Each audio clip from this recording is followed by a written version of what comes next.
skies and neon nights, controllers lit like fireflies. OldFreakyGamer in the zone, level up the unknown. Game talk news, it's all a thrill, conquering worlds with skill on skill. Game on, game hard, streaming stars were never far. Game on, game hard, in this conquest we're avatars. Mr. Mike calls the plays, gaming chair, endless days. Podcast that goes through the streams, living out our pixel dreams. Hit the button, go live, in this realm where games survive. GamezAttack with a rebel spark, we're lighting up the digital dark. Game on, game and on, we are live. Yeah, welcome one and all. This is the GamezAttack podcast, episode 75, Xbox Rog Ally now. Yeah, welcome.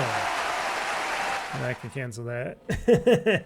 Oh boy, so this podcast is going to be quite a special podcast, I guess, at least for me. So which one of you out there, definitely comment below, whatnot. Which one of you people out there that got your Xbox Rog Allys, or should I properly say the term Rog Xbox Allys? Did you pre-order one yet? Pre-orders went up late afternoon on Thursday, September the 25th of 2025. I might as well put this on record here. So September 25th, 2025, and the release date is October the 16th, 2025. So, few weeks away. We're minor weeks away before the release of these Windows gaming handhelds, or should I say offshoot Xbox Windows gaming handhelds. So I've been hearing a lot of stuff, a lot of shit from a lot of people out there talking about a lot of things about the Xbox Rog Allys. And basically a lot of people are like mostly saying, oh yeah, okay, $600, $1,000 for the Xbox Rog Ally and the Xbox Rog Ally X. They came to terms with it pretty soon. They kind of figured that these things would cost this amount of money, and they're not the most happy, but they understand. They understand what technology's in these units and what they're going to be doing with them when they're going to be playing games with them and stuff. They understand why these units are this, what you would say expensive in most terms, but people are judging this by how, I don't know, the Steam Deck, everybody's like judging and saying, well, you know, the Steam Deck is only, what, $400, $500 or something like that, whatever you want to say on that. And I say, well, yes, because first off, Valve has Steam.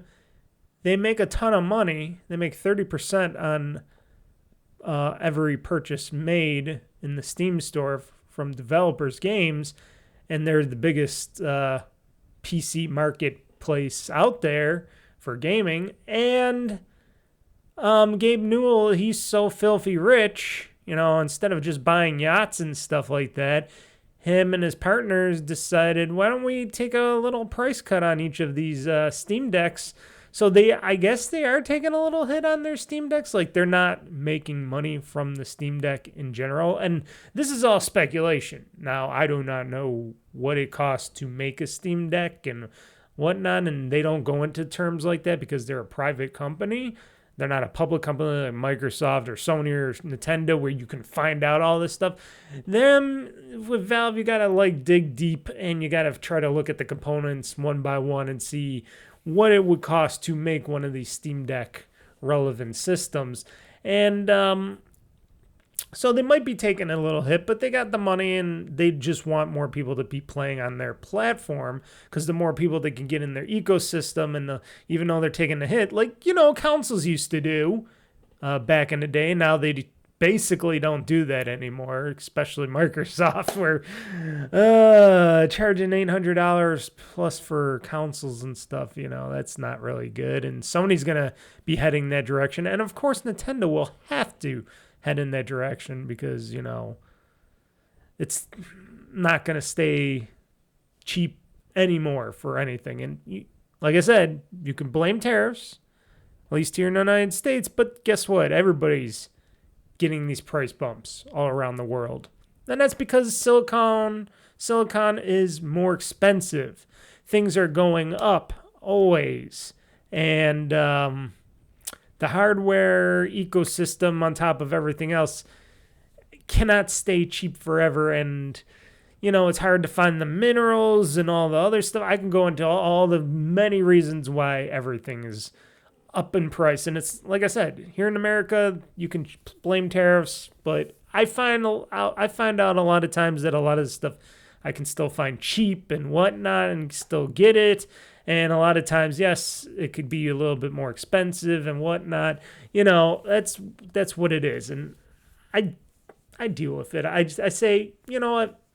Let it be. Let it be. For the rest of the world, what's the excuse of these things being super expensive in the rest of the world? Because they don't have to deal with American tariffs, because they're not shipping to America and then back to them or anything. They're shipping from whatever country, like China or South Korea or wherever, India maybe, and then they're being sent right to their countries. They don't have that same tariff thing going on. So, and they're still expensive, and that's because of the mineral ores and stuff, and everybody gets all their shit from China. The big boys of the whole thing, the ones that farm most of the rare earth minerals and stuff like that, and like I said, silicon and everything else, production, just everything's going up. Like TSMC announced that they're going to be raising prices by more than half or double on a lot of customers and stuff like that. And, they're going to be making chips at a lot more expensive than you would think, $30,000 to $60,000 a wafer, I think I seen, give or take. And then you got people like Samsung, which are taking the opposite route. And I think I'm going to talk about this in like a Game News Now thing, because this is kind of news. Samsung, even though they're not struggling, but they're not producing as much stuff on their 2 nanometer production lines and stuff. They're taking this time and effort and saying, TSMC and people are raising prices. Why don't we try to go the other way, slash our prices a bit, and try to get some of these other people in? So maybe there might be some competition in that realm there, and then TSMC might be like, ooh, okay. So Samsung wants to try to eat some of our lunch here, even though, everybody's going to us to produce these 2 nanometer chips and stuff. But Samsung also can do it, at least that's what they say they can, to do 2 nanometer production and all that. Theirs might be a little bit different, who knows? Like I said, South Korean company versus Taiwanese company, from Taiwan. You got different ways to make things. Stuff like that. And then you got to see, maybe here in America, in Arizona, they might get a few these TSMC and Samsung and other chip fabs maybe coming to flourish in here, and they might produce some stuff. And then Intel, even though they're going down the drain right now, but they're being propped up by many other people right now, our government, of course, and stuff like that. Maybe they might turn it around, and maybe they can get their acts together, and maybe they can produce some good chips, and stuff. But anyways, things can change with competition. If there's competition, which there is out there, it's not much competition, but there's some, maybe this can all eventually somewhat lessen and change around.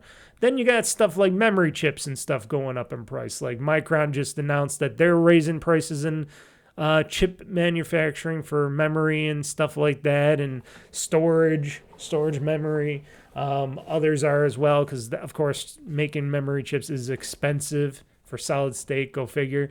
That's why people still sell, spinning disk drives are still out there, because solid state memory is still an expensive venture out there apparently, and costs people a lot of money to make. So given that fact, when you're putting in an SoC and then you got onboard memory onto it and stuff like that, which of course the Rog Allys don't, and all these handhelds don't, they usually have just the M.2 drive in there. You got to figure out how much they're charging for that stuff. So you got your SoC, that's probably, I don't know what they charge for an SoC per handheld, but it's going to be probably a lot more for that Z2 Extreme chip in the Rog Ally and stuff, or whatever you're going to use it in, which a lot of these companies like the Lenovo Legion Go 2, are they using that, or are they using the Intel Silicon? I forgot who was using the Intel Silicon and who wasn't, but I know from Asus, they're using the Z2 Extreme and regular Z2 chips and stuff like that. And that's not going to be cheap, because that stuff is being produced by TSMC for AMD, which means higher price points. And then whatever memory they stick in there, I forget what kind of memory, M.2 memory that they use in their Asus products, but depending on what manufacturer provides that for them, that's also gone up in price. Even though I was able to get this I forgot its name already. I got to roll back. Hold on, folks. God damn it.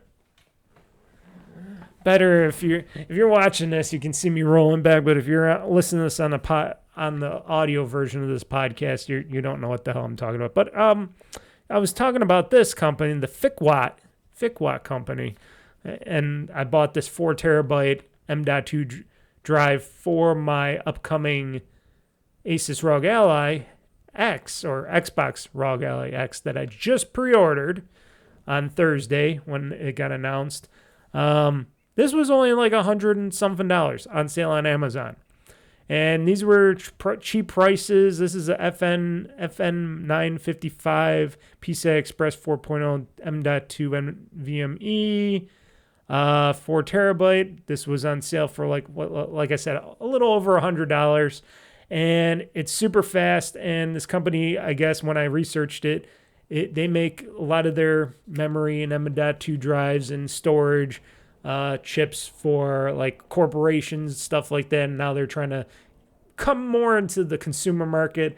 It has a 5-year warranty to it and stuff like that. And I said to myself, instead of getting, a Samsung or a Crucial or any one of the team, what are they called? Team something chips.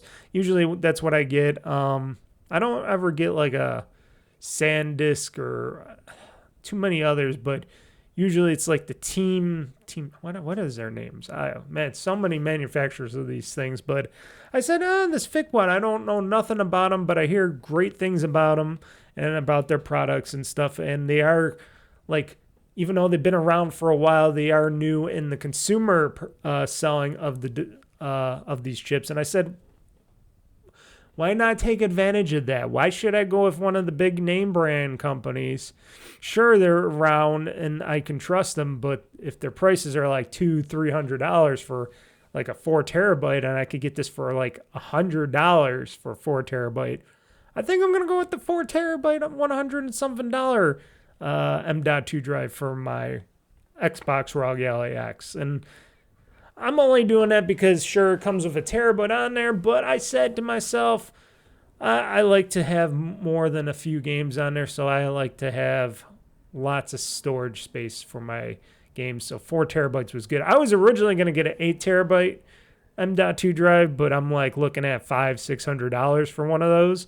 I don't think Fiqwatt makes an 8 terabyte. At least I didn't see one. But the ones that did make it, I was like, yeah, $600 to $800. I'm like, $100 for 4. And I was thinking, well, I got 2 terabytes in my ROG Ally Extreme right now. If I didn't even fill that sucker up yet, I think 4 terabytes should be sufficient for my greediness of wanting as much storage as possible, even though I'd probably never fill it up.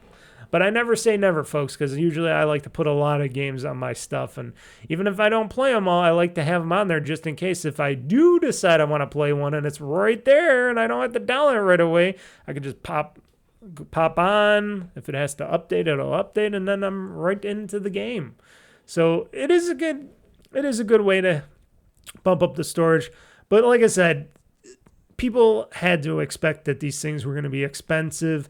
And in my mind, like I said, looking at the hardware and looking at what's inside these units, especially for mine that I'm getting the more premium one. I'm not buying the $600 one, and I'll let you know why I'm not doing that. And I'm getting the more premium one, why I chose the Xbox Rog Ally X over the Xbox Rog Ally Basic.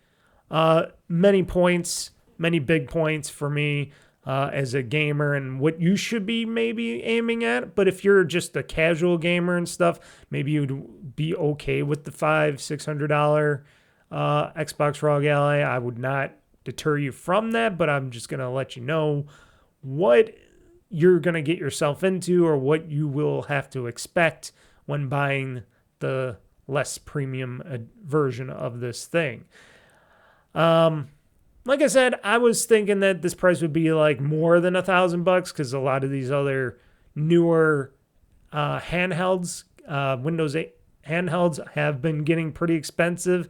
They're getting up to like $1,400 or so, and they're just extremely expensive for what you get out of them and what you get with those units. And then I'm thinking, okay, I spend over $1,000. First off, I spent like $700 or so on my ROG Ally Extreme when I first got it at Best Buy when these first came out years ago, way before any tariffs or anything like that, before any markups or anything. I spent like a good $700 on one of these suckers back at that time. And then when I put in the 2 terabyte chip in there, that was another couple $100. I think it was like $200 or so, give or take. So 7, 8, 9. So it was basically almost $1,000 I was spending on that unit, just because it only came with a 512 gigabyte memory card in there. And I'm like, 512 gigabytes is nothing for somebody like me to have games on this thing. And I had to get the 2 terabyte one. And thankfully and luckily, I'm glad I did, because that thing, like I said, stores a lot of games, and I could play a lot of things and not have to worry about storage for anything. If I take screenshots, videos, blah, blah, blah, blah, blah, it all adds up.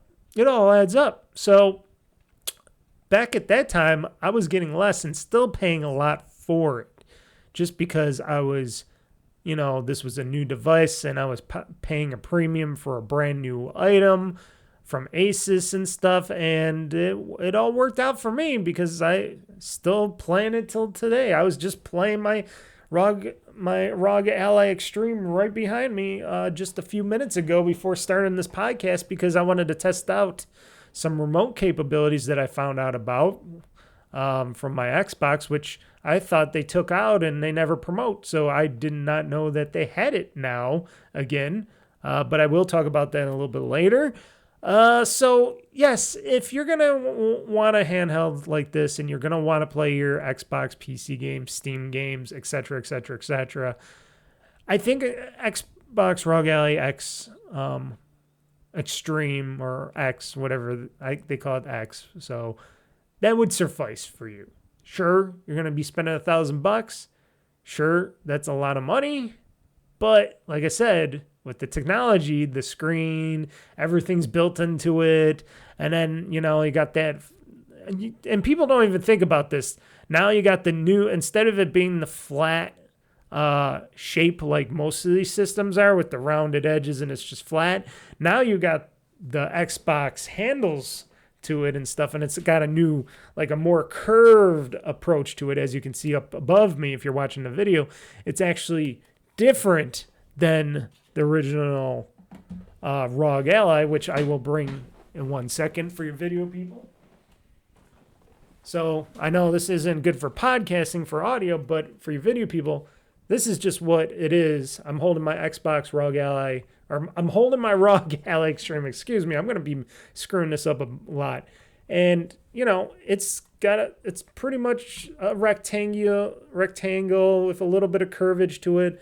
And, you know, it's got a little bit of curves inside, but not that much. Just enough for your paddles and your triggers and stuff like that. But after a while, you can get hand fatigue and stuff, and I do get some hand fatigue and stuff. It's still a great design. It's just not perfect. But now when you add the Xbox controller design to this and you add the handles and stuff, I'm pretty sure that's going to be a game changer for anybody wanting to play games on their ROG Allys and stuff like that. So, what I got to say about that is $1,000, you got the design. The design itself, when they got to manufacture the shell for the computer and the monitor and all that and the triggers and stuff like that, right there and then that's going to cost a bit of money. Even though they're stamping a lot of these out in these molds, that's still got to cost a bit of money to mold a design like that, just to, manufacture for consumers and stuff. And then you add the screen. I don't know who provides these touch screens, but they got a nice high-end touch screen. It's not an OLED, but it is a good LCD touch screen. It goes to 500 nits, which is very nice and bright. Trying to think. Then you got the SoC.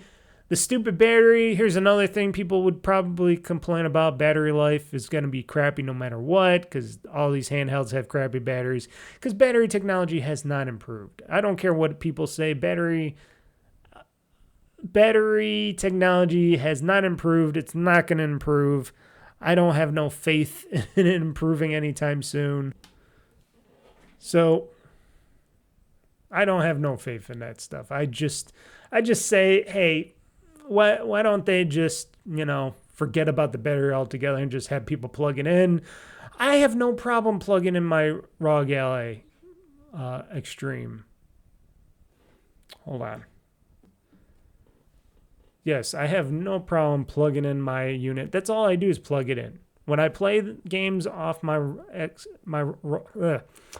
ROG Ally Extreme, I just plug and play. I don't ever play off just the battery on that thing, because if I do, I could get an hour out of a game, maybe, possibly, but that's it. And I'm figuring, well, if I'm going to be going into a longer gaming session, that thing's going to be needing to be plugged in. So people gotta have to basically come to terms with saying, hey, any device I get, even if it's a Switch 2 or whatever, you're going to be hampered because battery life is not going to be as decent as you think it's going to be. You're just going to have to accept that.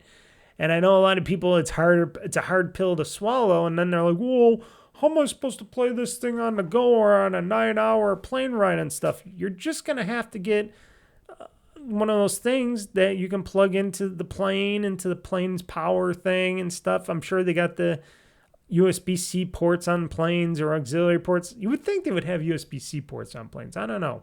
I never been on a plane. I never flew before, but you would think they'd have something you can plug your USB-C port into, or a converter or whatnot. I'd have to look that up. But like I said, I never went on a plane, so I never flew anywhere. So I don't know what that is. I don't really go anywhere. It's just mostly my house. So I got lots of plugs around my house. And then I got an extension, USB-C extension power cable. So I can just plug it in, use my extension cable, and have that hooked. It's usually hooked up to my ROG Ally Extreme. And then I just go and play like on a couch or outside on the deck porch or in my office here. I got it plugged into the sidewall there, and I don't have to worry about power. It's always got plenty of power to just run, and it just hopefully it just bypasses the battery enough so I don't have to worry about any of that stuff. So, like I said, battery in these things or anything, you're just gonna have to expect it to be bad, and you should not complain. Anybody that still complains and whines about battery life in any devices now should just be surprised on how well battery life is in half this shit anyways. And if you're thinking about a computer or a laptop or something and you're going to put a battery in to run all that stuff, like for gaming or graphics or anything that's intense, that sucks up a lot of power to run stuff like that, you're just insane if you think that these things are going to run for hours and hours and hours on end. So hinder your thoughts, hinder your things. Like I said, SoC, the memory, the onboard chips, all the stuff, the radios, meaning like your Wi-Fi radios and all that costs money. Even the button layout and the sticks, the analog sticks, that takes some money and time. Now they got the Xbox button on these things, and then you got your triggers and stuff like that. That's also one of those things that they have to put in there, and it costs money to do.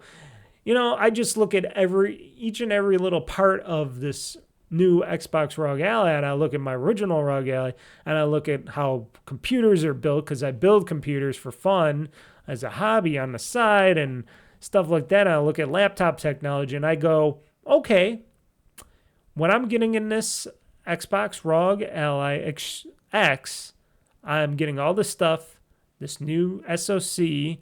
I'm getting 24 gigabytes of RAM in this thing. I'm getting a terabyte hard drive, which I will swap out for the 4 So that's different. That's, like I said, more added cost.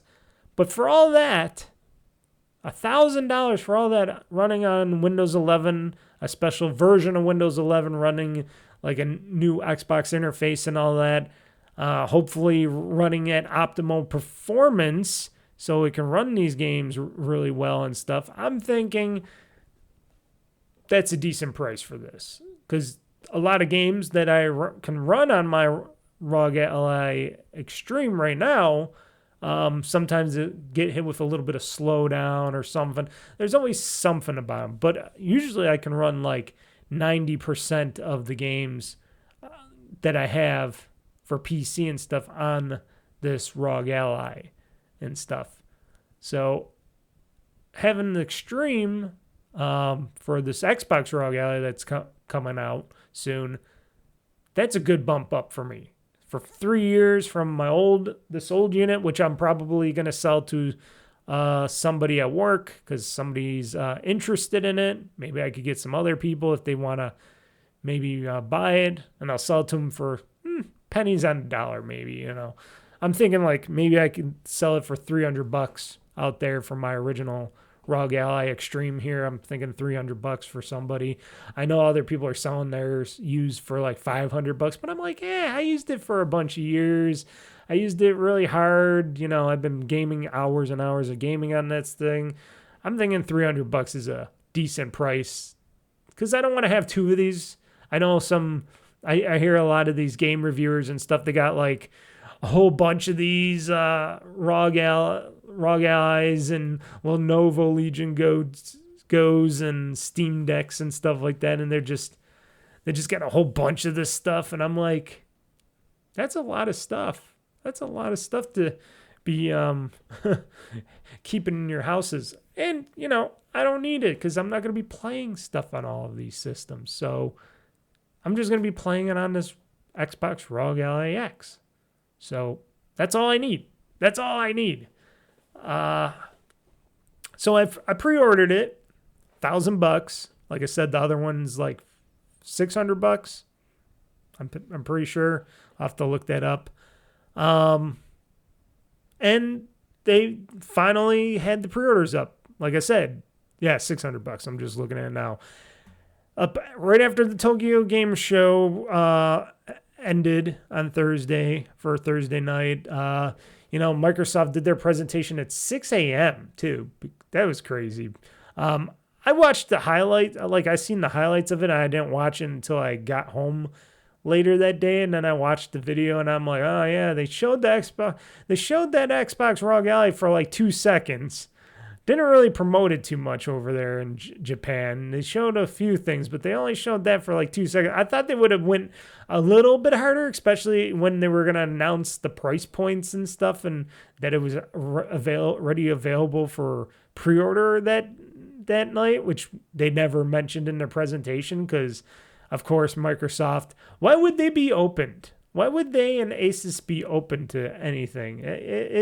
It baffles me why these companies keep such a big, tight lid on these prices and stuff. And what is it, like they were going to raise them again or something or do something else? It's just ludicrous. And I have to stick it to Microsoft. I'm like, they're really trying to fuck up everything nowadays. They gotta simmer down on the AI bullshit because they're putting too much into AI, which nobody on this planet, I'm not gonna say nobody, I'm gonna say the majority of the people on this planet do not give a fucking rat's ass about, and that are not gonna spend a dime to use this AI. The people that are using it, that are actually truly using the AI, these AI models, are people in businesses that are spending money to use it, and then the rest of us might use it for free to just dabble in it for stuff. I know I do. I just dabble in using some of this AI bullshit stuff for just this and that. It's not going to make these companies more money. It's just going to help them waste a bunch of money. And then when they are running out of some serious money, and then they're like, after a while, now we're not doing so hot, and all our other products are going down the drain. What did we do? We fucked up our own companies. And it seems like they're not willing to accept that and not willing to just simmer down a bit, because apparently these shareholders and stuff are dumber than dirt shit. And they think, we're just going to keep making money on this AI, and it's going to keep going up and up and up and up until it all blows up in their faces. And then it all goes down the drain, and then they lose a ton of money. And then, that's when companies get in trouble and stuff like that. And then I heard another person talking about this say, yeah, when these companies are in trouble, guess who pays to bail them out? Us. Because our governments pay to bail them out, and then it comes out of our taxpayer money. And I'm like, yeah, that's how you got corporate, not just corporate America, but corporate industry in general around the world. And that's what happens. Big, giant, necessary companies that people need because of they're hooked into everything get taken down a bit. Who has to bail them out? We do, the people. Oh, it's such a bad system. And I agree with that person. I agree wholeheartedly on how crappy and bullshit that is, and that it should not be allowed. But, that's not... apparently that's not what we vote for. People vote for these people that tell them a bunch of fake news and tell them a bunch of stuff they want to hear, and then they do the opposite. And it's like, politics. That's why I try to stay away from politics as much as possible.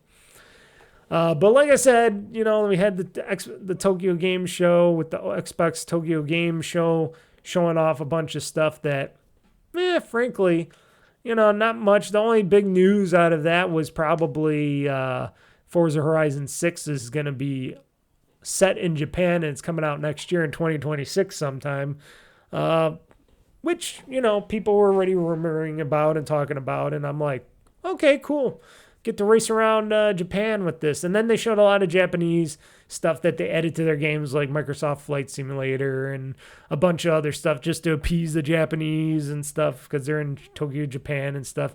Bunch of fakeness, this kind of stuff. I hate when they try to appease an audience that doesn't really care for them too much because they're more PlayStation and Nintendo-esque over there in Japan, and Microsoft doesn't really...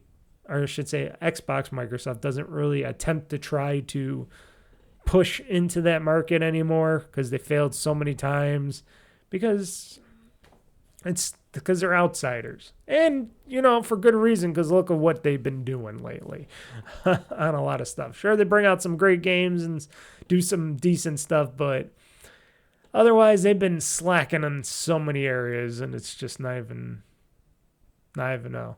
But otherwise, the Xbox Rog Ally and the Xbox Rog Ally X are out. They're being pre-ordered, and they are selling out. At least the Xbox Rog Ally X. The original Xbox Rog Ally is still always available, and apparently it's available everywhere. Amazon. I don't know what this Anto Online is. Ant Online. Asus Online, Best Buy, Microsoft Store, Walmart, all those original Rog Xbox Allys for the $600 versions, those are available still. Those are fully available everywhere. Now, if you want to get the Rog Ally X, the Xbox Rog Ally X, apparently it says you could still get it at Best Buy only because it's not available on an Asus or Microsoft. I'm going to check here. Yes, it is still available for Best Buy for pre-order. And people are saying, well, why is it available still at Best Buy for pre-order for the Rog Ally X? Well, that's because Asus is going to give them more stock because they're Best Buy and they have more stores and throughput around out there to sell these hardware and stuff like that. But otherwise, if you can't afford the $9,000, at least you can. If you want to drop $600 and you're not gonna be too mindful about a lot of the shortcomings of this other system, then you be my guest. Now, I'm not gonna try to push anybody if they don't have the budget for $1,000 machine, even though everybody's willing to buy $1,000+ $2,000 phones out there. But a computer in your hand that plays games and you can still use it as a computer, that has more purpose to it than people think in their minds, especially now that this Xbox Rog Allys have dual USB-C ports on the top and bottom. That makes it even better because then you can plug in, your power cable or whatever on one, or if it goes out to your monitor and it's a powered monitor cable, whatever. And then the other one could be just for multiple USB-C ports or whatever. If you want to do a wireless keyboard and mouse thing, you can plug it in and turn that. You can just use that as straight up as a computer or a gaming PC for your monitor or whatever, or your TV set if you just want to use it as a computer when you're not gaming on it. So basically, you got yourself a full-fledged computer, and then if you stick a bigger, like I said, M.2 drive in the back of it, which they allow you to do, there you go. Why not? What's the question? And it's not like it's a $2,000 phone that just. And I should not talk about it because I bought my Motorola flip phone here, and I love it to death. I spent over $1,000 for this thing, but it was worth it because it folds and it does a lot of sweet shit to it. So I can say that was well worth the money, but this I have no problem with. And like I said, they're all sold out everywhere except for Best Buy because Best Buy has a bigger allotment of these Rog Ally X's, so they're able to sell more of these. And I'm sure more people are going to be buying them up to the date or after the date, so maybe this will sell out as well. Like I said, I'm surprised I got my pre-order in because you know what? I signed up on all these places. I signed up on every for online and from Xbox, Asus, from the Microsoft Store, Asus, and Best Buy. I signed up for their newsletters or their notification things to notify me when these Xbox Rog Ally X's and stuff were going to be available for pre-order and all that, and to let me know. And I never got a single email back from anybody on, oh yeah, they're now available for pre-order. They're this much. Go pre-order them now on our site. And I never got a single message. The only way I found out about these being available for pre-order was that I kept checking my phone and checking the news on my phone and kept typing in Xbox Rog Ally, going to the Best Buy store, going to this store. And then when I heard, I think it was in my Twitter feed, my Twitter X feed, that they were available for pre-order, I checked the Best Buy first, and it was available for pre-order. So I said, fuck that. I'm going to pre-order right now. Because then I'm like, well, at least I'll have my initial pre-order in, and I can see if I want to get it from Xbox or something after or whatnot. And I checked Xbox or the Microsoft store, and it said it was sold out already, that it was done. And I'm like, you motherfuckers at the Microsoft store didn't send me a single fucking email. Shouldn't I have been like one of the first people to get into that queue to purchase this thing? Best Buy actually had a queue. They actually had a nice queue to pre-order this Rog Ally, or the Xbox Rog Ally X and stuff. They put me in a queue. They said, hey, you're in line. You're going to go, and we're going to put you through, and then you're going to eventually be able to select in and purchase it and stuff. And I'm like, okay, good. I don't know if this thing is legit or not. So I just kept it on my phone, and it eventually got me through, and it says, hey, go purchase it, pre-order it now. I did that, accepted everything. Everything went smoothly, and I was very happy about my pre-ordering on the ROG Xbox Ally X. See, I'll say it properly this time for you guys. But I like to call it the Xbox Rog Ally X or Xbox Rog Ally because it just rolls off the tongue better than ROG Xbox Ally. It seems like you gotta try to get more effort into that, saying that name, ROG Xbox Ally X, instead of just Xbox Rog Ally or Xbox Rog Ally X. That just rolls off my tongue a lot smoother than saying it the other way. I don't know. It's I think they named it wrong. And I'm surprised Microsoft didn't try to get the Xbox name first. You think they would have wanted to do that first and say Xbox Rog Ally, especially when they're helping Asus out on a lot of the stuff on this machine. You think they would have did that? I don't know. I don't know why not. Maybe Microsoft doesn't have as much clout as they used to. I don't know. It's just a weird. Who allowed that name to go through? I wish they would change it. Anyways, it's still available at Best Buy as of this recording on Sunday, so I'm sure it'll be available on Monday. So they're not completely sold out, but they're sold out on Asus in the Microsoft store. I don't know how many units they had available on those stores, because if they sold out that fast and they sold out everywhere else that fast, but like I said, all the $600 versions, which I'm guessing this is the reason why they have more of these allotments of the $600 versions, because they're like, well, how many people are going to spend $1,000 on this one? We might as well put out way more of the ROG Xbox Allys out there, the base ones, because we figure people are just going to want the cheaper version, and we want to compete against the Steam Decks, which it is going to be way more powerful than the Steam Deck, and then we'll get into that in a second. But still, I would highly recommend, if you can scrape up the extra fundage, go with the ROG Xbox Ally X. Get the premium one for $1,000, because you're gonna thank me after when you say, oh, this thing is very powerful. Oh, this can run these games really well. Not just with the SoC, but with the extra memory, with the 24 gigs compared to the 16 gigs of memory. I'll get down here right now for that.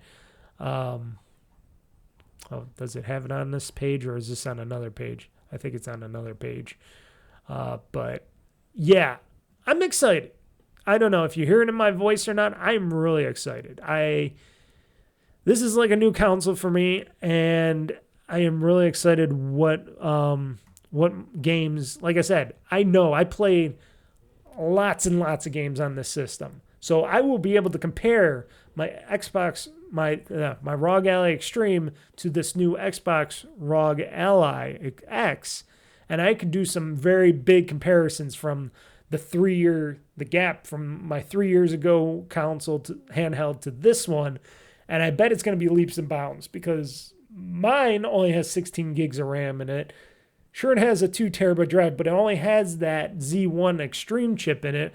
And this new one has more threads, more processing power, better graphics power, all that stuff. So, like I said, with 24 gigs of RAM in it, that's a big difference. Because RAM is a big, big difference when you're playing games. I'm not talking about the storage for your games. I'm talking about the RAM, which the graphics, CPU, SoC uses for, running applications and making the graphics for the screen and running the games. It takes a lot of that stuff. It takes a lot of that high-powered, super fast RAM to run all those things, even though they're making a special fork of Windows and an Xbox app for this Xbox Rog Ally, Xbox Rog Allys.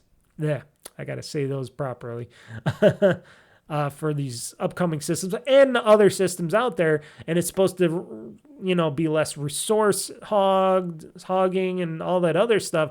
You're still going to get all this, you're still gonna need that RAM for all that extra power to run these games, even if you can play most of them like that. But you want to play them, like they said, in 1080p, all that stuff. You're gonna want the best, the most out of this RAM for that.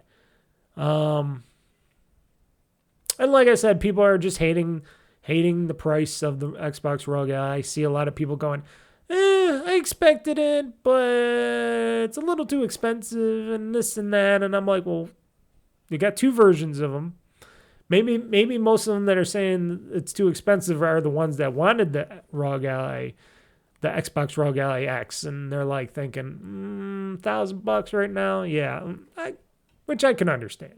Gaming isn't a cheap hobby anymore. It's a more expensive hobby, and it's just going to get more expensive down the road. So everybody's going to better be expecting higher prices across the board for a lot of stuff.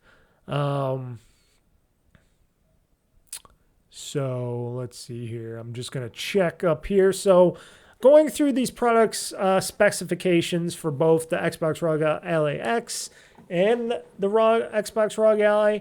If you didn't know already, the chipset, the Rog Ally X is going to use the AMD Ryzen AI Z2 Extreme chip, which has more cores and more threads and stuff, and it'll be processing and giving you the graphics a lot more than you would originally.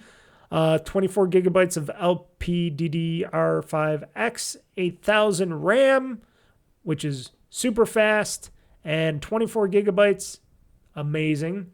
Now, for somebody like me that's a spoiled person, even though I work hard for my money and all that, I wish they had a 32 gigabyte version or a 64 gigabyte memory version. I would highly understand why they don't, because that would be another $200 to $400 on top of that price. Maybe down the future road, maybe we'll see newer versions of these things, and they'll come with like 32 or 64 gigabyte variants to the memory, because if they ever did, I'd be super happy. But 24 gigabytes, way better than just 16 gigabytes. Trust me, it's gonna be night and day for me at least, from my original Rog Ally Extreme to this new Xbox Rog Ally X. So that's going to be night and day right there with the memory. The 1 terabyte of M.2 storage, like I said, I bought myself a 4 terabyte here. I'm going to be popping that in and reinstalling the Windows Xbox interface. And I'm hopefully this time around, because I wasn't able to do it the last time, but hopefully maybe this time around, I don't know. I'm going to try to film it. I might even be streaming this, but we'll talk about that in a second. But I'm going to try to capture this to see how well it is I can get recovered. Because on my Rog Ally Extreme one, I did that when I put in a new M.2 drive, and it seemed to work pretty good. It took a little time to get it to work, but then when I got it to work and run and install the stuff, because you could go into the BIOS to do that. I think it would be the same this time around, because it's going through Asus, and if I could get that same BIOS and stuff and all that through the BIOS app on the system, that will be great, because then I'll just go into the BIOS of my Xbox Rog Ally X after I put in my new M.2 drive in there, and then I go install it, download it, install it, and then configure it after that. I'm going to first activate it, though. I'm going to activate it with my 1 terabyte storage card that's in there already, just so that it knows that I own this version of Windows and it's my ROG Ally Extreme and stuff. So I'm going to, do the first, which I highly recommend for anybody that's going to upgrade to a newer drive. Instead of just popping in a new drive right away, just do your first time startup with the original drive in there, just to get it to recognize everything, get Microsoft to recognize everything and Asus to recognize everything, log into everything that you need for your Microsoft and Asus accounts and stuff like that. Because when that's all said and done, then you don't have to worry when you pop in the new drive and stuff, because the system will be recognized by their systems, and it'll be just a way smoother transition to a new drive in your system. And they pretty much probably figure you're going to want to pop in a new M.2 drive in it. And the M.2 drives that you can get for this system are the 2280 M.2 SSDs. And like I said, if you go to the thick watt ones, I'm sure they're still on sale. Don't quote me on that. I didn't check lately, but I'm sure they might still be on sale. 7-inch 1080p screen, 120 hertz VRR IPS screen, just like my ROG Ally Extreme, just like the ROG Ally X that came out after it. It's a very bright, good screen, 500 nits. Cannot go wrong with that screen. It's very bright. It's very nice. It's a good touch screen because it is, of course, a touch screen monitor. For the interface options, you get one USB 4 Type-C and one USB 3.2 Gen 2 Type-C. So that USB 3.2 Gen Type-C is for video output as well. That's why one's a USB 4 and one's a USB 3.2. I think that's the one that uses the video, or it could just be the 4. I'll have to double check that. Originally, it was like the 3.2. They're different types because one has more bandwidth for video output and stuff like that. And if you want to, connect it to your screen and stuff, or to capture on a stream or a video. Of course, it uses a micro SD card reader as well. If you want to pop in a micro SD card into that, if you want to use that as some extra storage for games and stuff. I personally don't. But if you want to put in other stuff like music and video and stuff like that, why not? So it has one UHS-2 micro SD card reader. So I guess it uses the new variant, but you can use the UHS-1 micro SD cards as well into that. And of course, it actually has a 3.5 millimeter audio jack if you want to pop in a headset or listen on some earbuds and stuff. But you can also do that wirelessly because it does have Bluetooth. It it can accept Wi-Fi 6E, which for my Wi-Fi in my house, it's Wi-Fi 6E. I got Wi-Fi 6E in this house for my mesh system, and it utilizes the Bluetooth standard of 5.4. So Bluetooth 5.4. So that's one of I think the latest Bluetooth standard as well. 80 watt hour battery. The weight is 715 grams. I can go into dimensions, but who gives a care about that? Let's see here. So the performance looking at the hardware, the 4 Zen 2 cores and 8 RDNA 2 cores of the Xbox Ally ought to deliver roughly Steam Deck level performance. So I guess that's the lighter version. Okay, so this is what I'm talking about on how fast and how well this will play your games, your Xbox stuff, and run your PC games and all that stuff, your Steam games, your Epic Store games, any games that is a PC-based whatnot, or even just run other applications and such on this system. So if you're talking about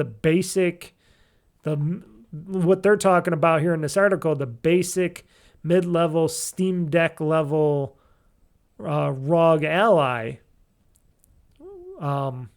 Xbox Rog Ally, they're talking about that it's going to have 4 Zen 2 cores and 8 RDNA 2 cores of the Xbox Ally. So basically, they're talking about it's going to roughly deliver Steam Deck level performance at 15 watts or a bit more at its maximum 20 watt TDP. Meanwhile, if you're gonna spend the $1,000 and you're gonna get the Rog Ally, the Xbox Rog Ally X, you're gonna get the Ryzen AI Z2 Extreme chip. So the Z2 Extreme chip has 8 Zen 5 cores. So you're going from 4 Zen 2 cores to 8 Zen 5 cores. So a much higher grade, way more performance, and 16 RDNA 3.5 graphics cores. So you're bumping up a lot with this chip, with this Z2 Extreme chip. You're bumping up a lot of performance, a lot of power and performance out of this stuff. So that's a lot. That's way, and they're talking about the graphics core should be significantly faster than the Steam Deck, and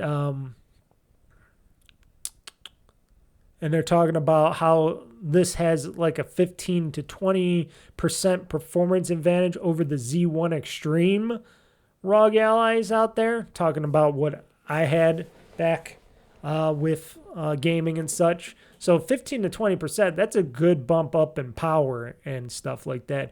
And like I said, you're going to want that power. You're going to want that extra cores and threads, because that makes all the difference when you're playing a game like Doom.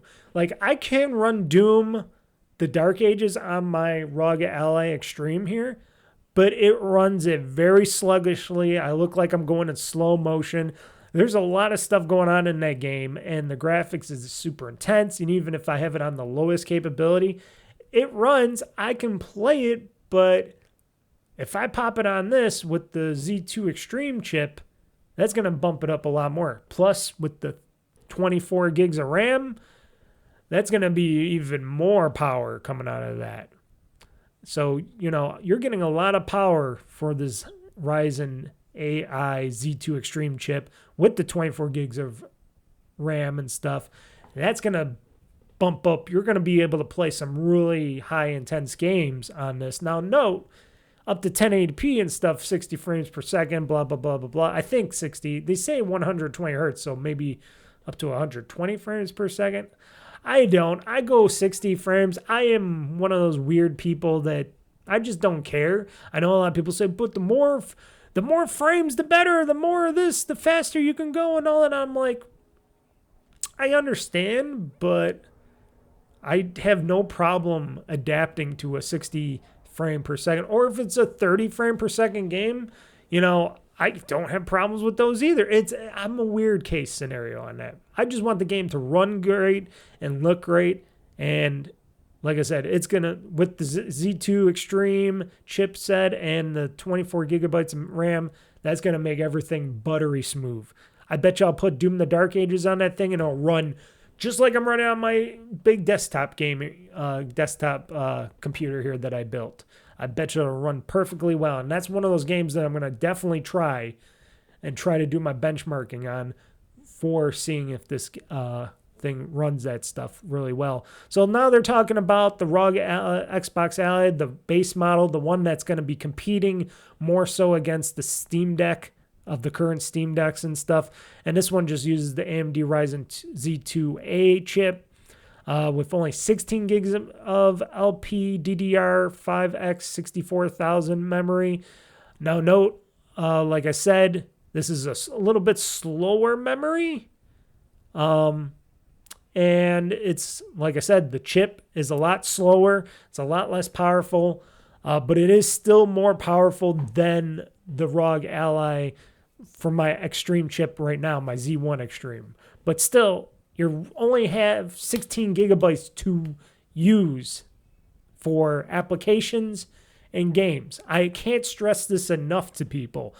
You're going to want them, if that's okay with you and you're not going to be running too much stuff and you're not going to be running the high, you don't care about the highest performance in games and stuff like that you're going to play, and you just want to play games on basic settings and stuff, this should be just fine for you for most games and stuff. And I'm telling you this because I played a variety of games on this. I played shooters, open world, high intensity graphics games, RTS games, just regular side scrollers, you name it. I played them on this Rog Ally Extreme.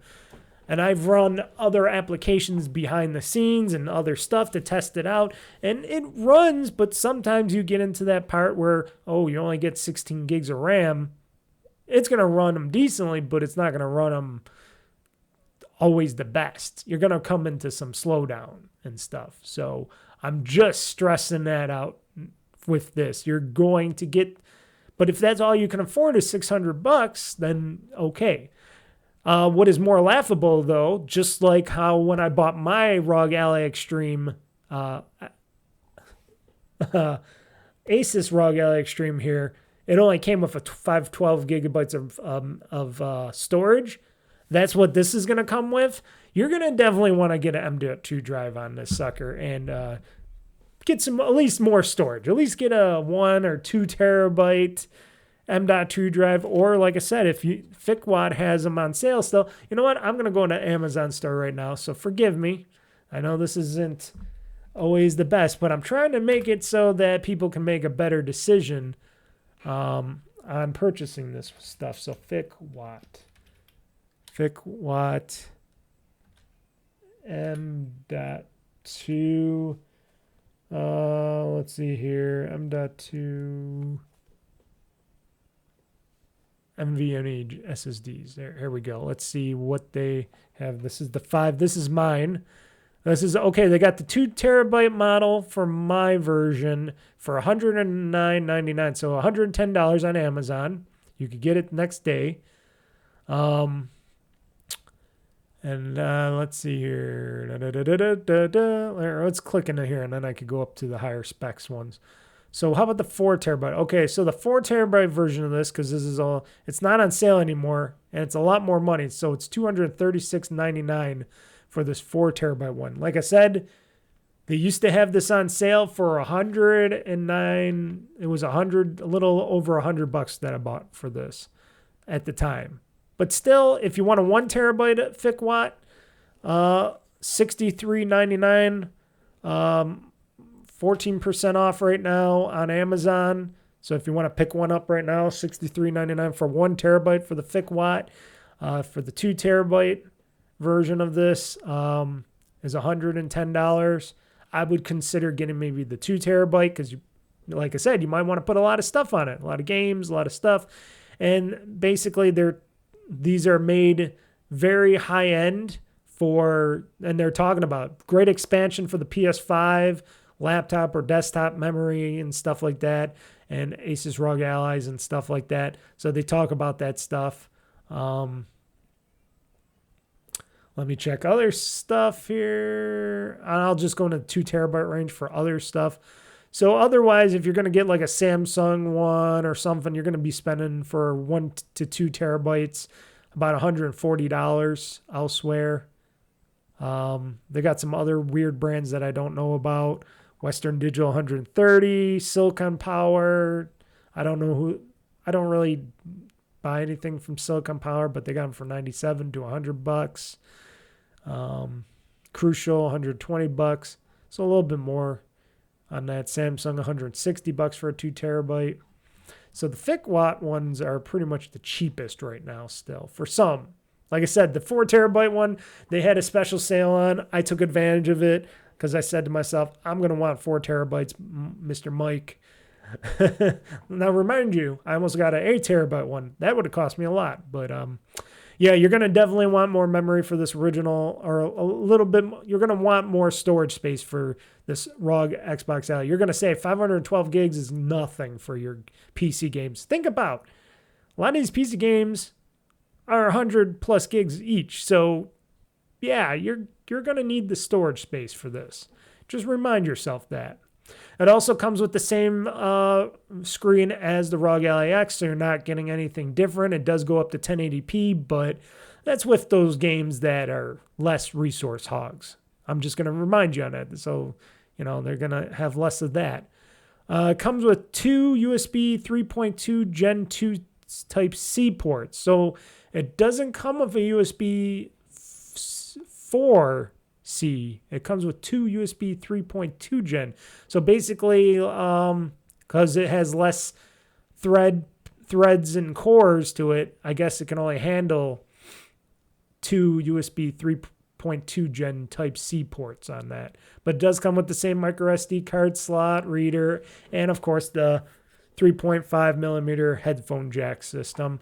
It does still come with your Wi-Fi 6E and Bluetooth 5.4. It has a 60 watt battery to it, which I think, it has a couple 20 less watt hour battery than the Rog Ally X. Like I said, doesn't even matter.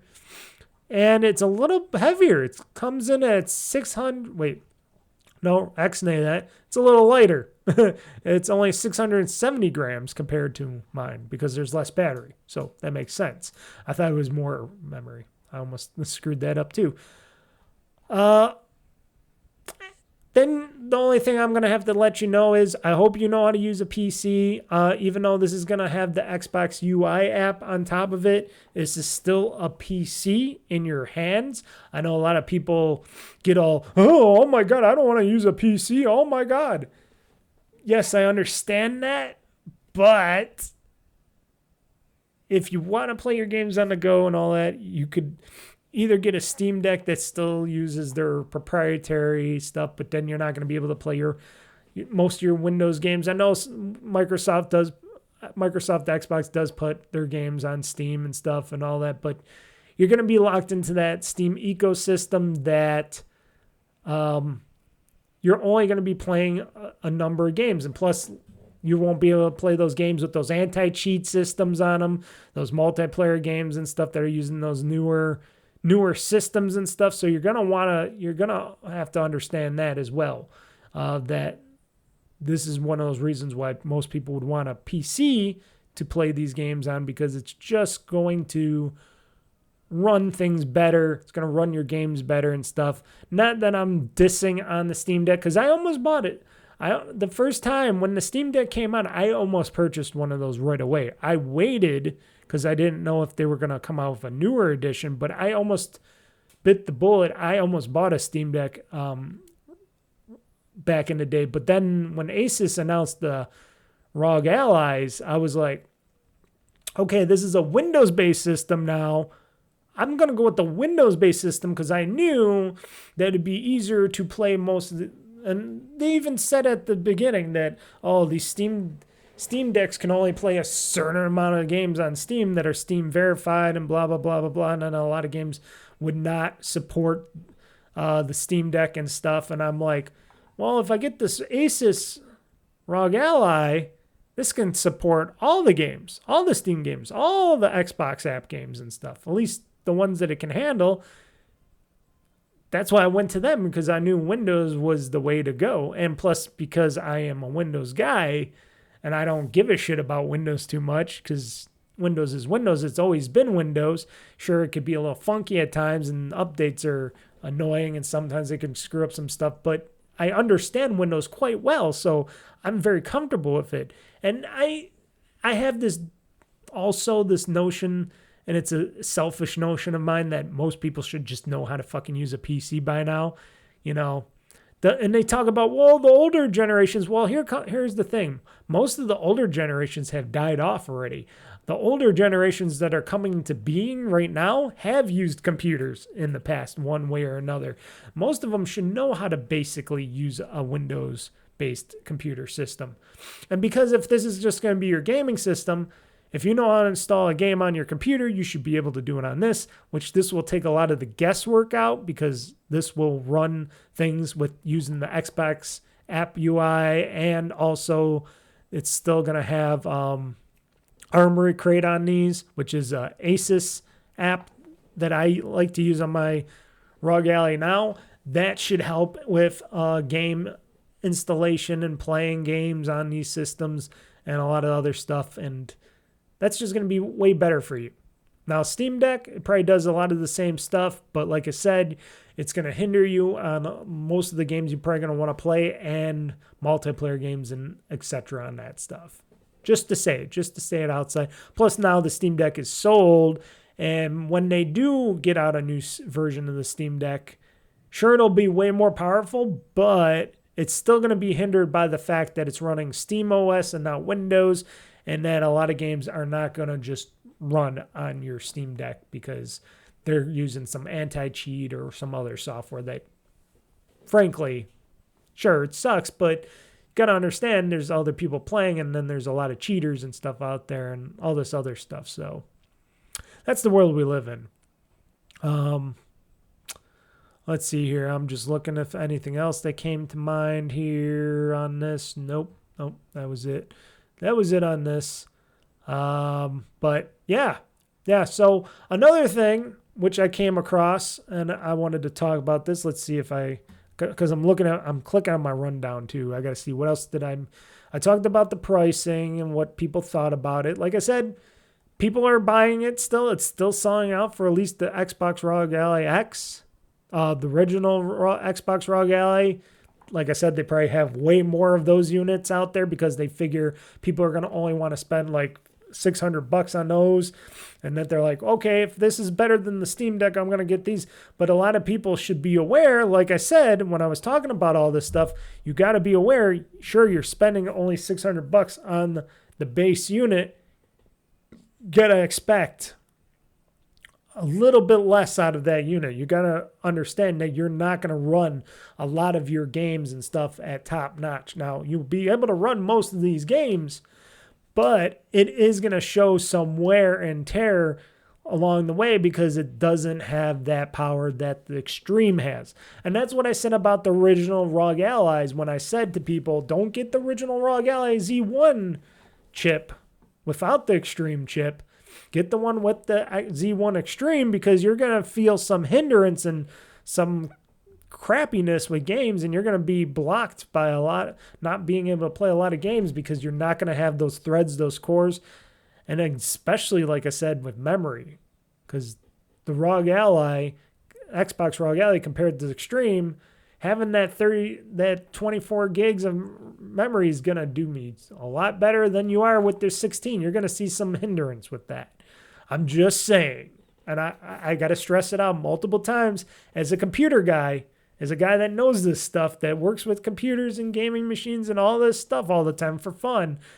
I know what things can run. I know what things can't run. I know what you can squish out a little bit of power out of that, but you're going to hit that brick wall eventually, and some people are going to be very disappointed when they hit that brick wall. Now, mind you, if you're more of a casual type of gamer, you're not a hardcore-ish gamer like me that wants that power, that can afford that power and all that stuff, and you play more of the casual games and you do want to just play regular stuff, and you're not going to care about the higher performances and stuff like that, then okay, fine by you. You're gonna enjoy having this Xbox Rog Ally, the base version. But I'm telling you, the less you pay, you're going to run up to that wall eventually.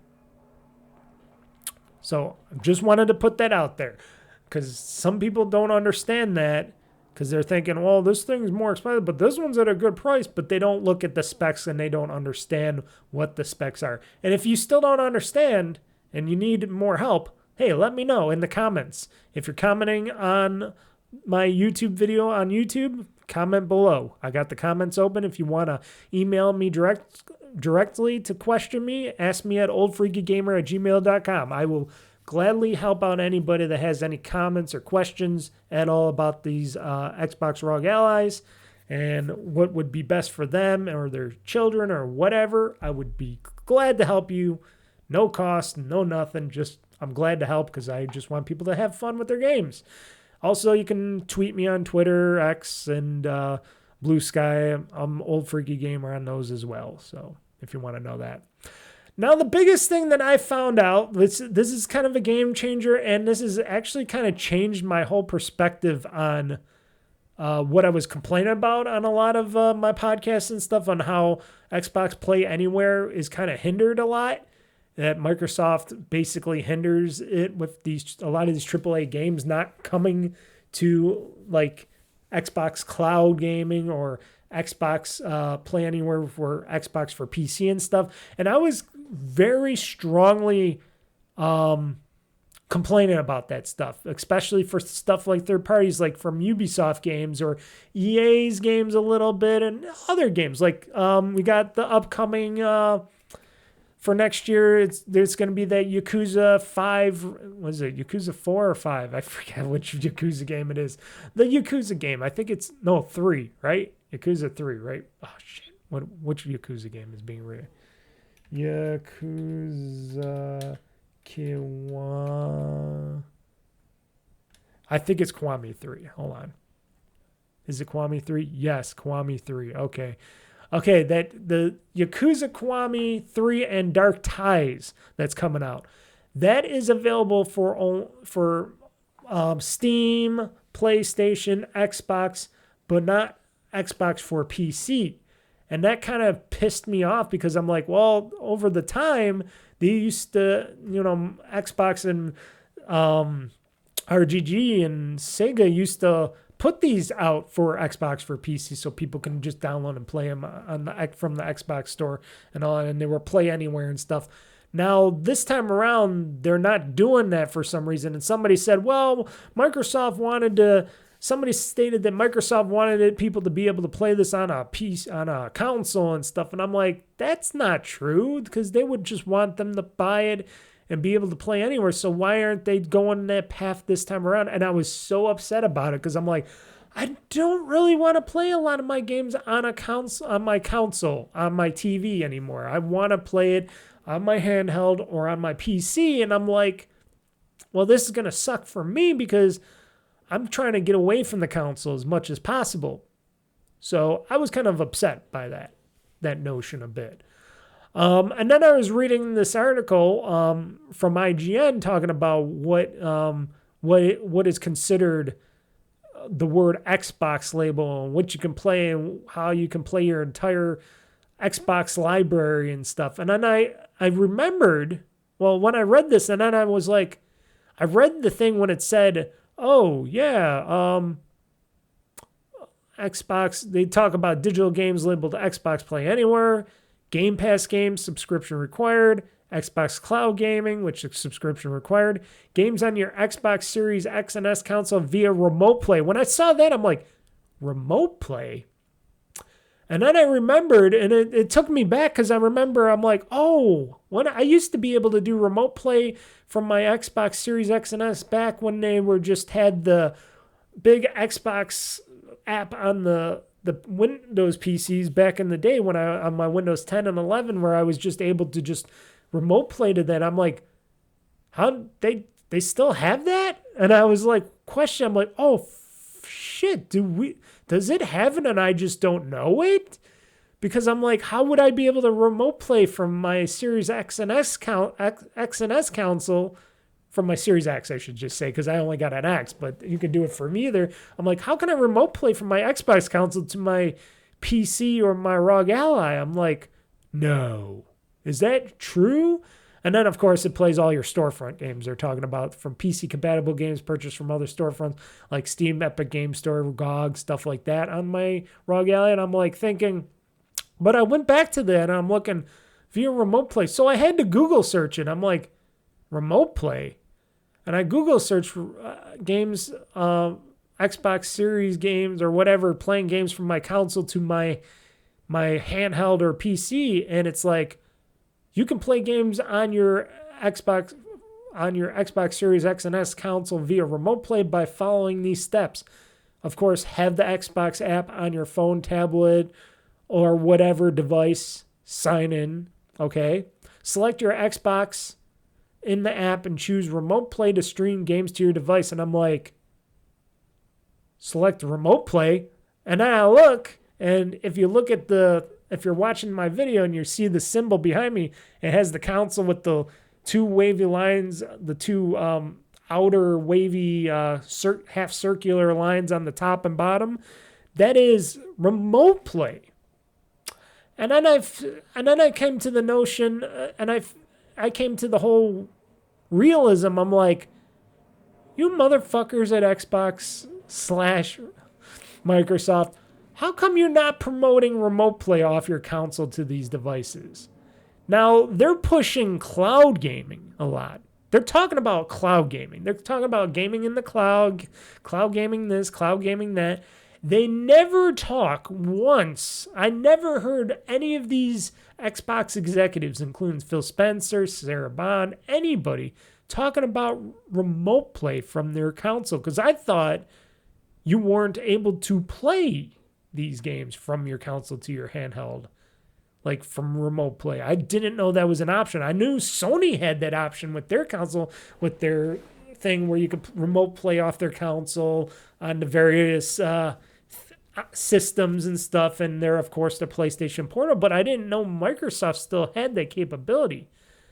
And then I had to test it out for myself, and I looked, and I'm like, oh, fucking shit. On my Xbox app has remote play feature. As long as I have my console set up for remote play, which, of course, you got to have it on the more power option, which means it's going to suck up more power from your house. But I'm like, okay, whatever, bullshit. I don't give a shit. It can't be in sleep mode. It's got to be on that more on but low power on state mode for it. It says here you got to ensure you have at least a 5 gigahertz Wi-Fi connection for optimum performance. Of course I do. I have Wi-Fi 6 plus, so I'm good on that as well. Or if you have a direct connection via your Ethernet cable, like my PC here, to my internet and stuff, of course I got that connection all good. So I'm like, okay, so I'm good there, so I could play it on my PC. And then I tried it out. I tried it first out on my PC, and I'm like, oh shit, it works. My Xbox, runs. It doesn't look like it's running if I go into the living room. It doesn't have the light on or anything, but it's running because it is technically running. But it's running, and it's running the interface. So I'm getting my whole Xbox interface, and I'm getting it on my PC, and I'm like, oh shit. I knew nothing about this. I completely, I looked at it. I never kind of looked, because I use the Xbox app on my PC all the time, but I never really dove into seeing that thing, because it's just a little icon on the corner lower. Is it the lower left? Let me double check here. I think it's the lower left or upper left. Let's see here. I'm loading my Xbox app right now on my PC. It is, okay, it's the upper left. It's right next to the little notifications bell, right next to your gamer tag name, and tells you if you have Game Pass Ultimate or whatever you have. I have Game Pass Ultimate. Then right in the middle on the top, it says consoles, and it has that little symbol. You just click on that symbol. You can click on your console that is on standby on, and it will load that shit up. I did not know that. And I felt really stupid, but I also said to myself, wait, they never promote this. They never talk about this. All they talk about is if you have Xbox, Game Pass Ultimate and stuff or whatever, that you can use Xbox cloud gaming, and that these select games in the cloud you can play. But these are the ones you can only play. So I figured, the only games that I can play that are, Xbox cloud capable, that state that they're Xbox capable. I did not know I could play any of my games on my console or my disk-based games. See what I'm going here? Because you're just running the console remotely, that's pushing back to your system. So then I tried out my Rog Ally, and I ran, today, this morning, I was playing Borderlands 3. Yeah, Borderlands 3. Not 4, but 3. The last one. Because I wanted to play it, and I was ready to buy it, and I'm like, because I was going to buy the PC version of it, because I'm like, well, I want to play Borderlands 3 because Borderlands 4 is so expensive, and it's kind of janky right now, but eventually it'll be better. And I wanted to go back into Borderlands 3, but then I'm like, I got to play this off my Xbox because I don't have the digital version, so I can't remote play it. I can't, PC app play it or anything like that. And it's expensive, and I'm like, well, I can't play this. And then I'm thinking, wait, as I found out about remote play, I'm like, wait, I can just pop in my game disc for Borderlands 3, and I should be able to play it on my ROG Ally. Because the first game I tried out playing that I really, really wanted to play on my ROG Ally and not on the Xbox proper was Diablo 4. I wanted to play Diablo on my ROG Ally. I didn't want to download that game from battle.net because I want to get any achievements and whatnot. That was the first game I was playing, and that was all pure. That's a digital game, not a disc-based title. And it played flawlessly on my ROG Ally. And I'm like so happy about that because it looks so beautiful. It plays so well on my ROG Ally. Playing it wirelessly from my console to my ROG Ally. And I'm like, my mind is blown for a second there. I'm like, shit, I could have been doing this for a long time now. And plus, that's also considered playing on your Xbox. So also you get that thing pop up if you're an Xbox Rewards member.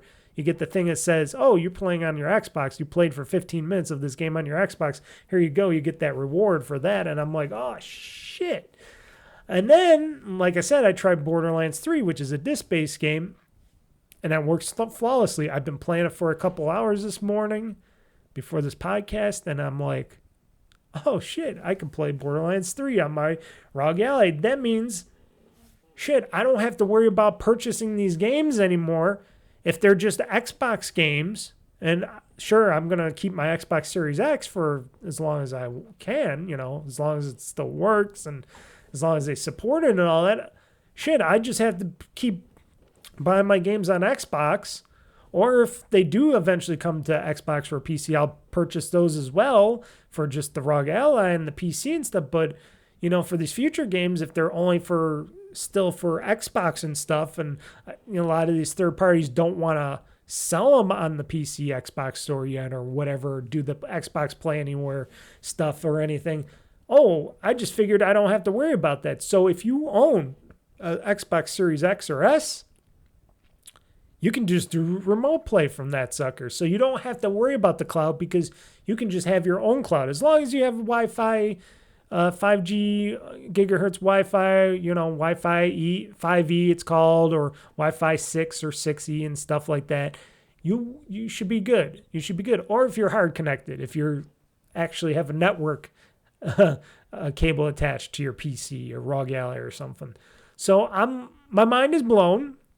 This is something that I forgot about because I thought they killed it. I thought they killed remote play a long time ago because they killed the app which allowed us to do remote play before, and I didn't know they brought it back because they never told anybody.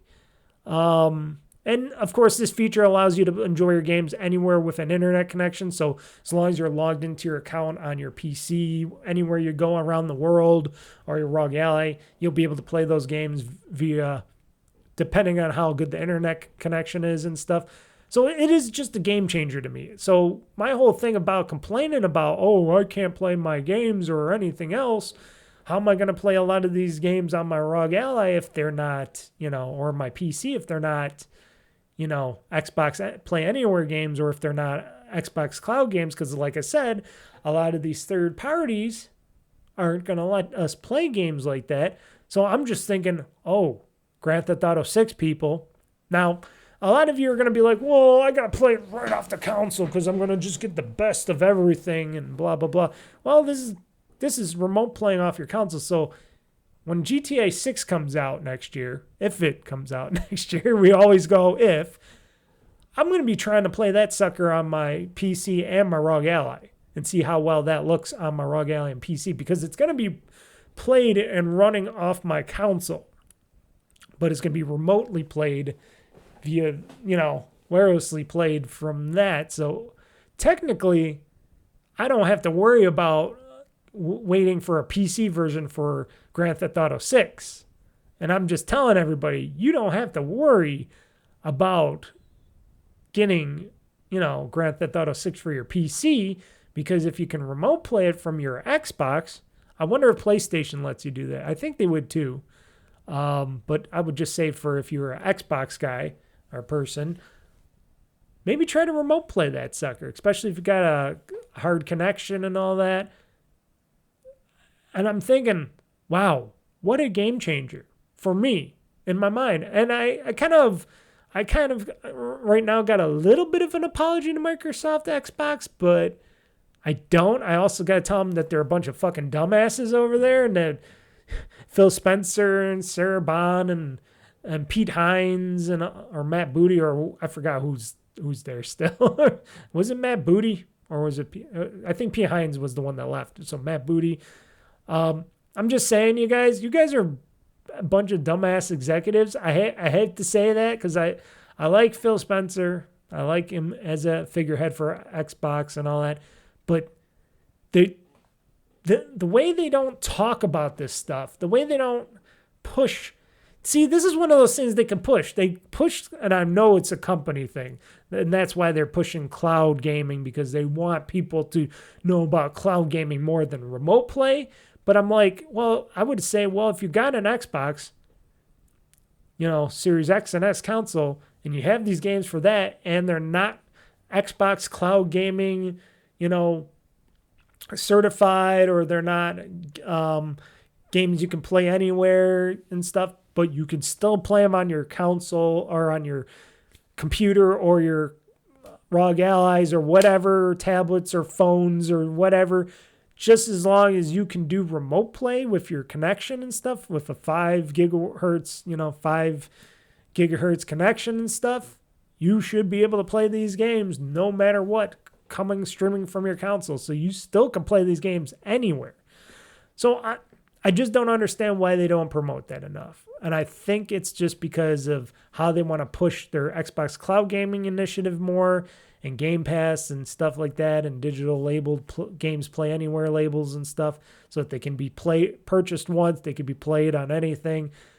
But until that's actually more of a possible, like if I could get a native copy of Yakuza 3, Kiwami 3 and stuff on my PC and ROG Ally and stuff, I would buy it. That's what I was going to do in a heartbeat. But because now it's only coming out for the Xbox, and it's coming out on Steam and stuff, and I want the Xbox version, of course, I'm just going to buy the Xbox version and just stream it to my ROG Ally or my PC or something. I'll be like, I'm all good. But I most likely will probably be playing that sucker on my PC, because I'll be playing, doing my stream video, my Yakuza streaming video for Yakuza 3, because I always say, if I'm going to be doing if the new or remastered Yakuza game comes out, I'm going to be streaming it and playing it. So that's going to be coming up next year, folks. We're going to be playing some Yakuza 3 Kiwami and Dark Tides with that sucker. So get ready for that, because it looks good. I don't know. This will be the third time I'm playing Yakuza 3 too as well. That's going to be funny. But yeah, did you know about this? Because I didn't know. Did anybody if I wouldn't have checked and looked into this and read this whole article, would any of us would have known about the remembered remote play? But I gotta say, the only bad thing about remote play from your console is you can't do anything else on your console. So I cannot watch a TV show on my console and remote play a game from my console to my ROG Ally or computer and stuff, because you're basically just taking whatever you're taking from your console to that ROG Ally or PC or something. You're not actually having a separate connection from that console, which kind of sucks. I don't know if Sony's remote play does it any different, but I wish that I was able to, I want to watch a movie on my Xbox on my TV here, but I want to remote play a game to my ROG Ally or tablet or PC or something, so I can just play the game and watch the movie off of there. I wish that was possible. Could be in the future. I don't know. If they ever got that notion or idea, if they ever wanted to put work into that, that'd be a great thing. Utilize some more of this power of these Xboxes and stuff. Why not? I'd be pretty down with that. But still a big game changer, and it just makes me a lot happier now that I know about this, because now I don't have to go, well, a lot of these games I got to push, because a lot of these games that I haven't opened up yet, my physical games, a lot of games that I was going to buy. And some of the games I actually took back, like I took back Assassin's Creed Shadows because I'm like, oh, I got to play this on game. I want to play this on my ROG Ally, but I got to get the digital version because I got to play Xbox. I got to play this game on Xbox streaming because it's a cloud streaming game. But now I don't even need to stream it from the cloud. I could just download it to my Xbox because I own the game and I'm just going to install it on my Xbox for Assassin's Creed Shadows. And I'm just going to remote play it because remote play, it's only going through my house compared to it's going through the whole internet and to my house. So not that I have anything against Xbox cloud gaming. It's just probably a lot easier and better for me to just remote play it from my Xbox to my streaming system or my PC in general because there's less distance, means less latency mostly. And yeah, like I said, it's a game changer. So now, like I said, I was playing some Borderlands 3. I'm back into playing some Borderlands and having some fun in Borderlands 3. And it plays amazingly. I'm playing, like I said, Diablo 4 on my ROG Ally, and I'm like, that's what I wanted to do for the longest time. And I can play it on my PC and earn those achievos because I'm an achievement whore and be able to, oh my God. I'm just crazy. And I know a lot of you are listening to this and going, wow, he's getting really worked up about this remote play shit. And I am because, I spent a lot of money on the Xbox Series X and stuff. And I'm sure a lot of you got the Series S's out there and you probably want the ROG Allys and stuff. And a lot of these games you want to play off your console, which are only console-based games because you might have a big digital library and you're probably wondering, or you might have some discs too. If you have the Series X, you probably have some discs too. And you're like, well, I can't play these on my ROG Ally because they're only Xbox games. Well, yes, you can because you just remote play them to your ROG Allys and that's a game changer. Or you're playing on your PC, that's a game changer. So that gets around that whole thing to me. That to me, in my mind, in my crazy Mr. Mike mind, that kind of helps and gets around that whole notion of, oh, how are we supposed to play the rest of our games library off our Xbox 360 games, and Xbox Series X and S and Xbox One games, which a lot of people were talking about for all this time because that's what most of us were talking about. How are we supposed to play these games? Are they going to allow us to play these games off our main libraries and play them on our handhelds, on our tablets and PCs and stuff? How are they going to do that? Are they going to do that? All they have to say is, well, we do got this thing called remote play, and you can remote play all these games via the console to your devices of what you wanted to do, as long as you meet these requirements for the bandwidth and all that. And you can remote play all these games onto those things as well as your ROG Allys and stuff like that. So there you go. We basically have the loop closed of Xbox Play Anywhere, because you can play all your console games and such on these devices. You just got to remote play it. And you can do it via your own home and network connection, or you could play them anywhere on the internet, wherever you are. There you go, folks. That's the whole loop right there. And right now, I think that's a decent loop for right now.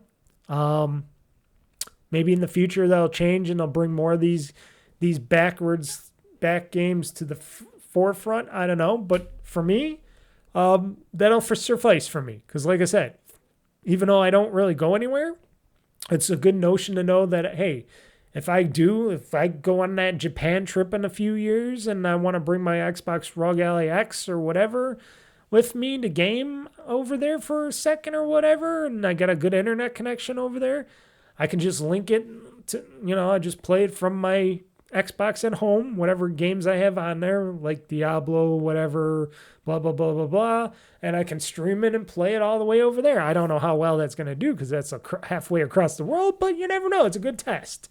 That'd be a great remote play test, but at least I have the option. So anybody wondering, well, if I want to play this game, I can't play this game remotely. The only games you can't play remotely, probably from your Xbox to your handhelds and whatnot is probably like Rock Band and stuff like that. So don't think that you're going to be playing Rock Band somewhere else. You're going to have to not only take your instruments with you, but that's kind of silly. So I can understand that, but any other game, and I got a lot of games.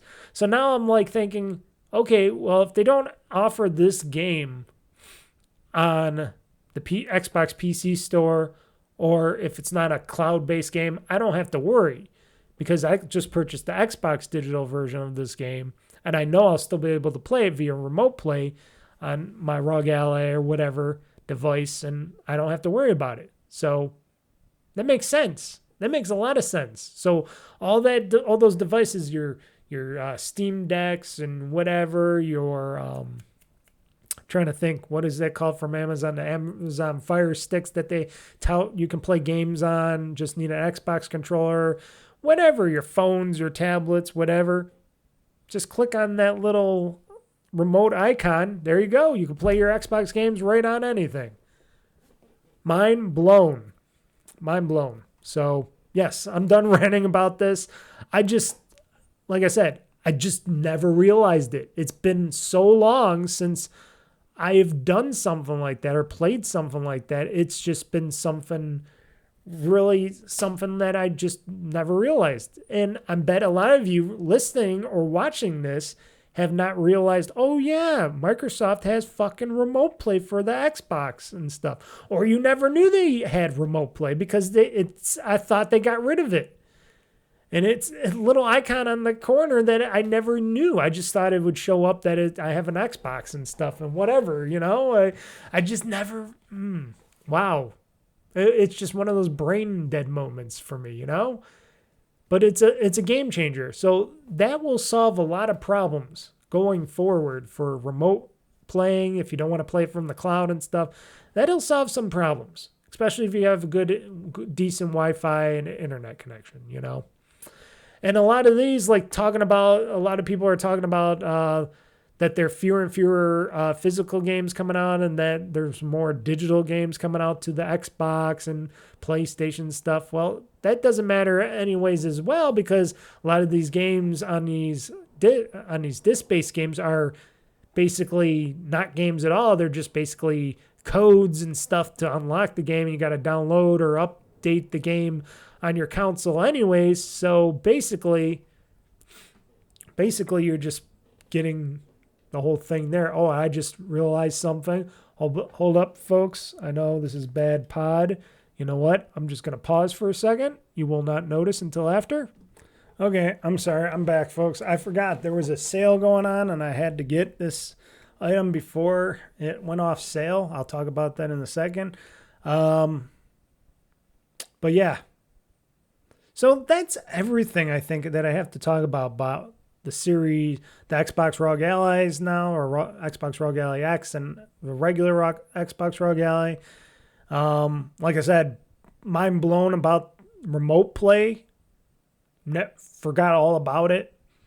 Oh yeah, launch day plans. So like I said, for my launch day plans, like I said, I'm taking off both the launch day because it's coming out on Thursday, the 16th of October. I'm just taking that and Friday off. And I'm just going to, because Thursday, the launch day of, I'm going to be mostly doing testing. It's going to be installation. You're going to watch me just do that boring stuff. And then Friday is the day where I'm just playing and testing it out and all that stuff. That's when I'm getting into the gruff stuff and just playing nonstop a ton of these games and stuff and on my Rog Ally, Xbox Rog Ally, and testing it out and seeing how good this device is compared to the original Rog Ally Extreme and stuff, So a lot of testing, a lot of stuff's going to be going down that day. Like I said, I'm planning on doing, hopefully, maybe I'll try to do a stream, and I'll try to do my stream/recording that day of the Xbox Rog Ally launch. I will do an unboxing of it. I'll show you how to install a new copy. I'll show you how to install the new M.2 drive if you want to pop in a larger, newer M.2 drive in these suckers. and I'll show you how to update it the best I can. I might have to do it via my other webcam here, because I'm probably guessing that that me connecting it to my capture device in general is not going to work as good as if I just show the picture of it overhead and stuff like that.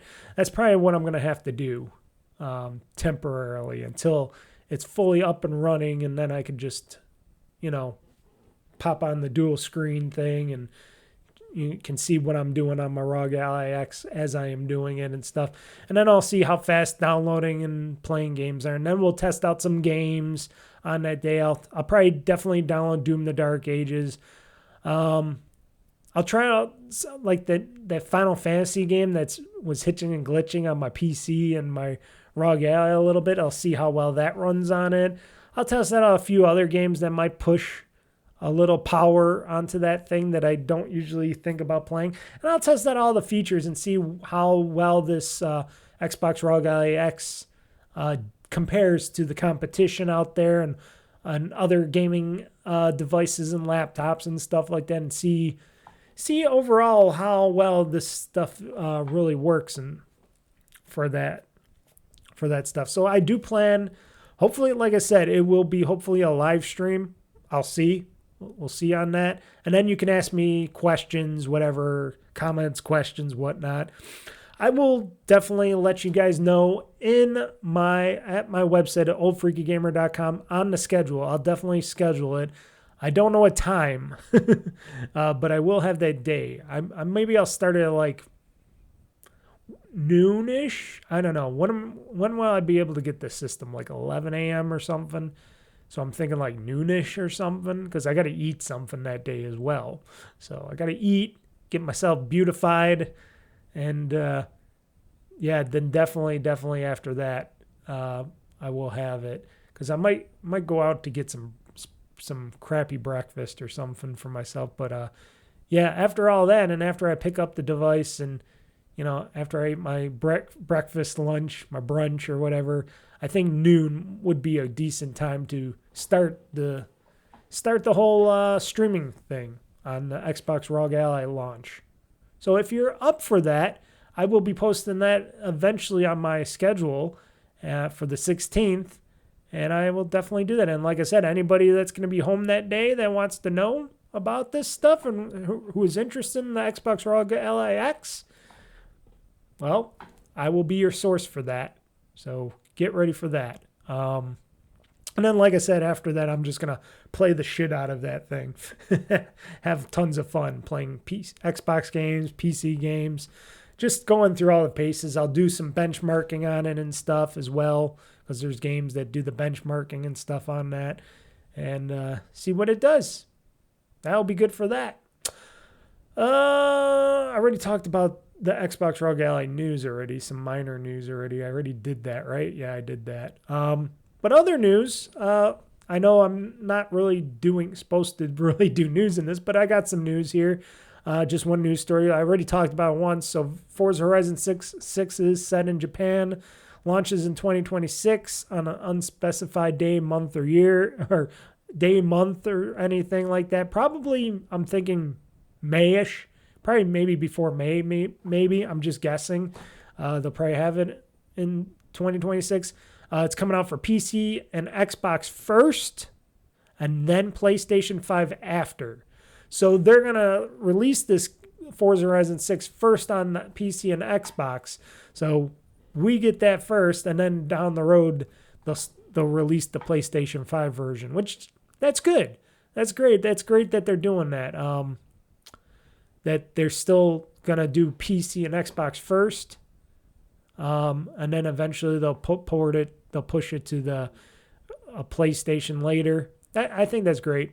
No news on you Switch 2 guys getting Forza Horizon 6. I don't know why. I'm surprised that Microsoft, I thought Microsoft Xbox would be putting this on the Switch 2, but nothing stated about the Switch 2. Interesting.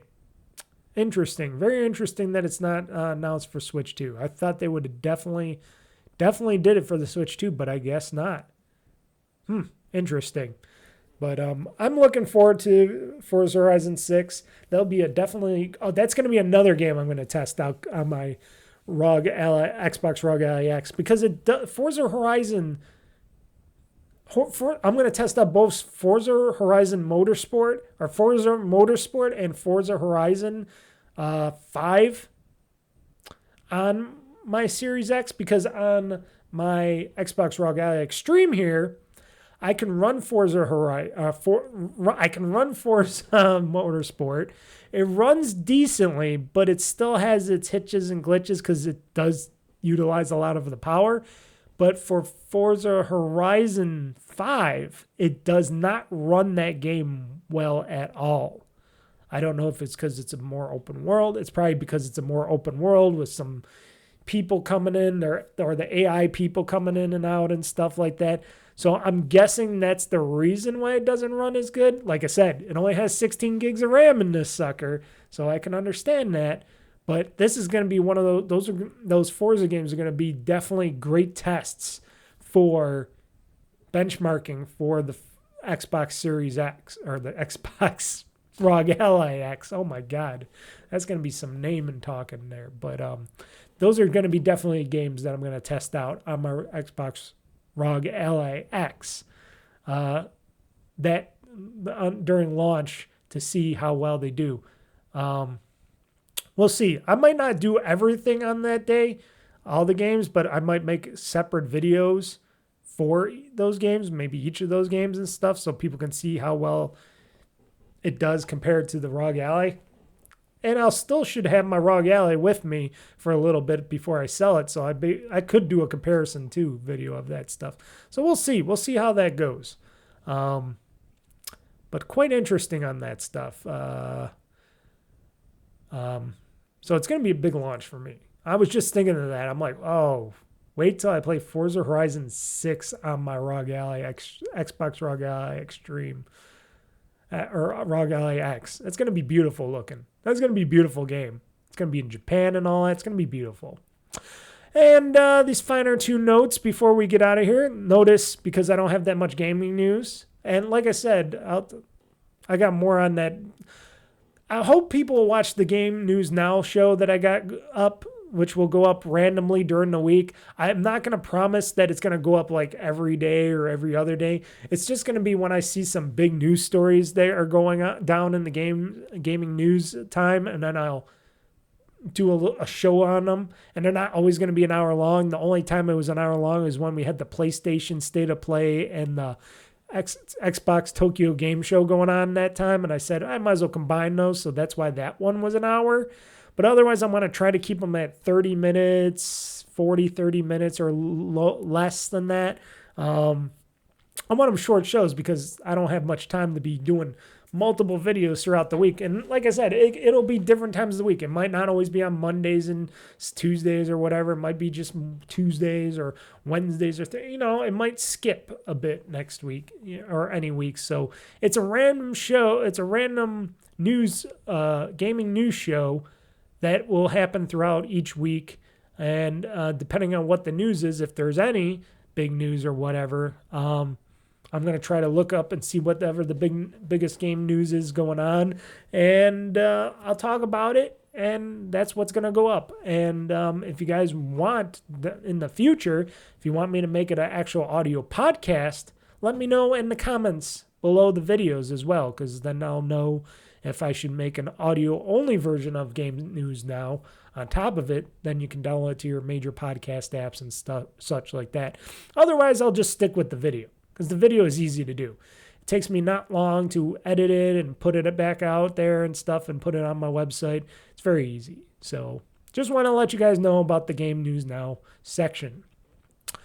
And for the final notes, like I said, I just bought some more games, of course. They were both on sale. I just purchased Final Fantasy XVI for $32 for $32.61. It was $29.99 on sale on a Xbox gaming sale, so I purchased that for PC and stuff like that. I think I could just play it on Xbox as well. I forgot to look. I just bought it on the Xbox PC store.